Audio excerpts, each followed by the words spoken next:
Halo Sobat Fokus Kimia, gimana nih kabarnya? Hari ini kita dapat kabar yang alhamdulillah banget. Jadi informasi tentang kompetisi sains nasional yang akan dilaksanakan tahun 2022 ini sudah keluar gitu ya. Pengumuman resminya langsung dari Puspresnas gitu teman-teman. Nah ini dia.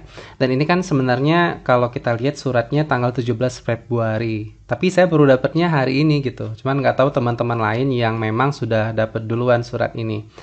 Nah jadi alhamdulillah banget pelaksanaan untuk KSN 2022 ini sudah mulai ada arahnya gitu ya. Maksudnya sudah ada informasinya yang mana kita kan nunggu-nunggu banget ya udah Februari gitu. Jadi pasti deg-deg gitu. Maksudnya bakal dilaksanainnya kapan gitu.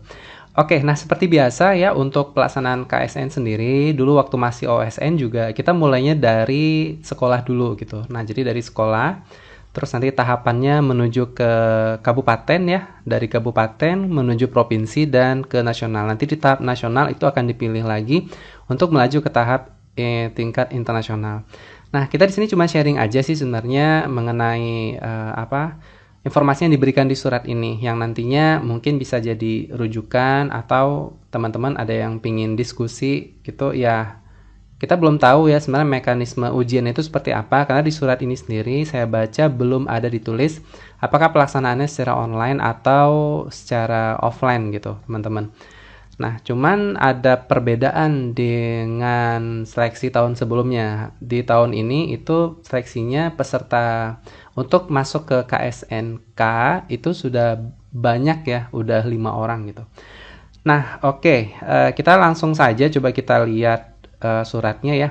Ini informasinya untuk kompetisi sains nasional tingkat sekolah dulu dan registrasi KSNK jenjang SMA MA tahun 2022. Jadi SMA MA ya tertulisnya.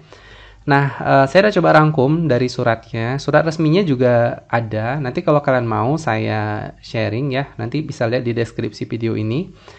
Dan di sini saya coba ngerangkum informasi yang disediakan gitu ya. Jadi ada beberapa tanggal penting sebenarnya di surat tersebut. Yang pertama itu di tanggal 23 sampai 25 Februari itu kegiatannya adalah pelaksanaan kompetisi sains nasional tingkat sekolah. Nah, jadi dari Puspresnas sendiri mengharapkan bahwasanya seleksi KSNS itu dilaksanakan pada 23 sampai 25 Februari. Dan untuk lokasi sendiri itu di masing-masing sekolah. Nah, jadi seperti itu informasinya ya. Nah, terus pada tanggal 9 sampai 1 sampai 19 Maret itu peserta yang sudah lolos KSNS ya tingkat sekolah itu akan mendaftar gitu. Mendaftar untuk menjadi peserta KSNK 2022. Nah, itu melalui link ini. Link ini memang sudah disediakan. Ini juga kalau saya lihat informasinya di masing-masing sekolah. Mungkin tidak tertulis tapi pastinya ya di masing-masing sekolah lah, iya kan? Kan tidak mungkin kalian dari SMA A didaftari oleh SMA B. Ya, tidak mungkin ya. Oke, terus untuk tambahannya itu mendaftarnya ke Pusat Prestasi Nasional itu sudah pasti ya. Kita kan daftarnya ke Puspresnas ya. Dan tata cara pendaftaran tertulis di surat itu akan disosialisasi melalui web dan IG pusat. Ini saya copy langsung ya, gitu. Prestasi nasional di awal bulan Maret. Nah, sepertinya kalau kita tangkap tadi jeda ini saya tidak tahu jeda ini ada kegiatan apa, tapi kalau dari informasi di sini berarti di awal bulan Maret itu ada sosialisasi pendaftarannya seperti apa. Nah, ya jadi kita juga belum tahu nih apakah daftarnya sendiri atau bisa didaftarin oleh operator di sekolah ya. Nanti tunggu aja sosialisasinya di sini. Nah, jadi kita tidak bisa berspekulasi terlalu jauh ya. Dan di sini ada catatan khususnya bahwasanya data pribadi itu wajib valid ya. Jadi tidak boleh misalkan namanya Juminten terus kalian isinya Juminten gitu ya. N-nya mungkin kebanyakan. Dan kontak personnya itu terintegrasi Telegram dan WhatsApp. Nah, jadi pastikan kontaknya itu jangan berubah-berubah, nomornya tetap sama gitu ya. Oke, terus tahap selanjutnya ini tidak disebut tanggal berapa persetujuan kepala sekolah. Nah, kalau menurut logika saya ya, persepsi saya gitu, ini kan pendaftarannya 1 sampai 19 Maret. Sudah pasti 19 Maret itu kan akhir ya. Nah, jadi bisa dipastikan persetujuan kepala sekolah itu pasti di antara ini gitu. Nah, artinya kalau memang sekolah sudah yakin dengan data anak-anaknya. Jadi kepala sekolah atau proktor itu bisa langsung approve, menerima ini udah layak ikut, jadi udah fix menuju ke tahap selanjutnya kayak gitu. Nah, jadi menurut saya seperti itu. Jadi tidak ada tanggal khusus, cuman ditulis 1 sampai 19 Maret saja. Yang artinya persetujuan ini pastinya sebelum 20 Maret. Nah, usahakan sebelum 19 Maret. Karena biasanya di tanggal 19 atau 18 Maret itu kan server suka penuh biasanya gitu ya. Nah, terus di sini pendaftaran persetujuannya itu linknya sama nih kayaknya ya, linknya sama. Ya nanti persetujuannya melalui link yang sama. Berarti nanti loginnya itu berbeda gitu ya. Artinya login untuk input dan login untuk approve sepertinya berbeda. Karena ini kan login khusus dari kepala sekolah gitu ya.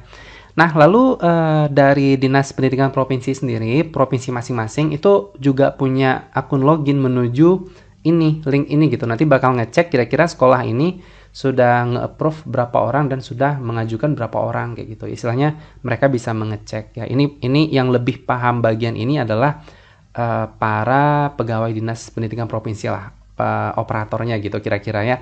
Saya kan tidak langsung ke situ jadi tidak tahu, tapi secara garis besar pastinya mereka mengecek persetujuan dari kepala sekolah itu mengecek siswa-siswa yang sudah terdaftar gitu. Nah, jadi kira-kira seperti itu. Dan di sini juga ada naruh hubung ya. Ini juga di surat edarannya juga ada naruh hubung yang bisa kalian hubungi melalui chat saja tertulisnya. Nah, jadi kalian menghubungi panitia Puspresnasnya hanya melalui chat saja.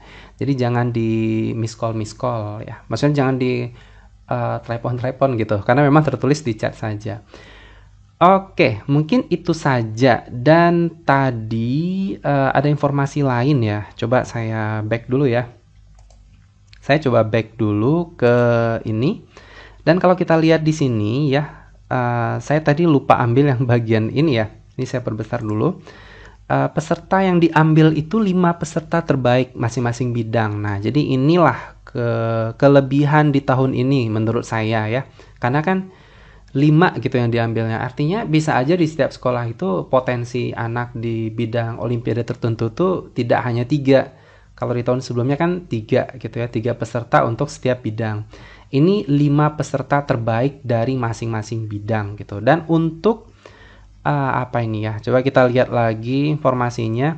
Persyaratannya sendiri sudah cukup jelas, sepertinya tidak jauh berbeda dengan persyaratan di tahun-tahun sebelumnya ya.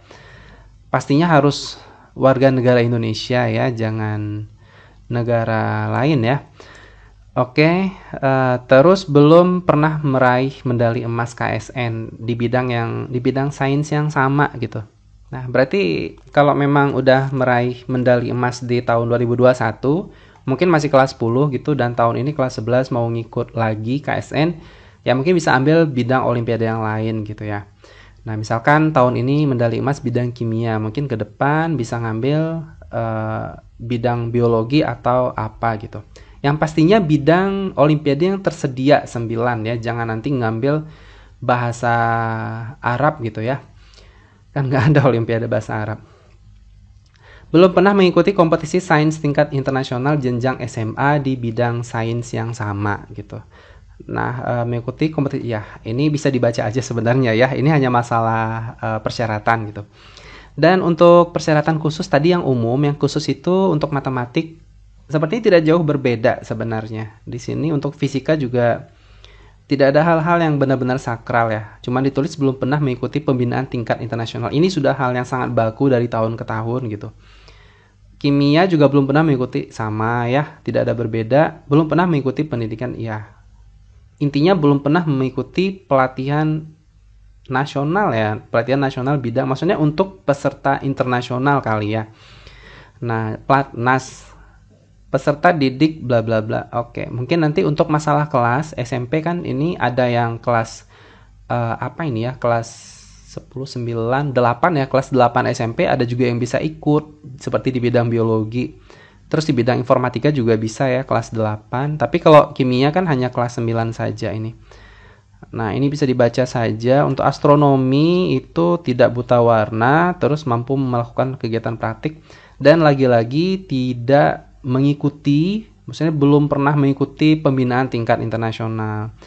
Ekonomi tidak ada hal khusus ya. Mungkin sebelum-sebelumnya kita ada dengar isu-isu miring yang saya pun juga lupa ingatan ini isunya kayak gimana. Nah, di sini katanya gini, peserta didik yang pernah mengikuti pembinaan atau pelatihan nasional dalam rangka seleksi kandidat EO apabila mau ngikut KSN memulainya sejak KSN jenjang kabupaten kota gitu. Berarti langsung ke KSN jenjang kota gitu ya. Nah, jadi nggak ada KSNS lagi gitu, kira-kira seperti itu. Untuk kebumian sendiri tidak ada syarat yang baku banget atau yang aneh. Peserta didik yang pernah mengikuti pembinaan tahap 1 tingkat nasional yang diselenggarakan oleh Puspresnas pada tahun 2021 dapat langsung mengikuti KSNP. Nah, jadi nggak perlu melalui KSNK lagi untuk yang bidang kebumian, jadi langsung saja ke KSNP, tidak ada KSNS lagi. Memiliki nilai matematika, fisika, atau geografi masing-masing tidak kurang dari 80. Bahasa Inggris juga ya. Untuk SMP masing-masing tidak kurang ya. Jadi SMP juga bisa ikut nih kelas 9 ya. Oke, siap. Terus untuk geografi peserta didik kelas 9 boleh ikut ya. Peserta didik memiliki nilai IPA, IPS tidak kurang dari 80. Belum pernah mengikuti pembinaan tingkat internasional bidang geografi yang diselenggarakan oleh Pusat Prestasi Nasional. Tidak buta warna, mampu melakukan kegiatan praktik lapangan. Oke, ini surat resmi dari Puspresnas ya, kira-kira gambarannya seperti itu. Dan tadi saya rangkum kembali untuk bagaimana pelaksanaan KSNK nanti. Belum ada informasi yang tertulis di sini, kita tidak bisa berspekulasi lebih jauh ya.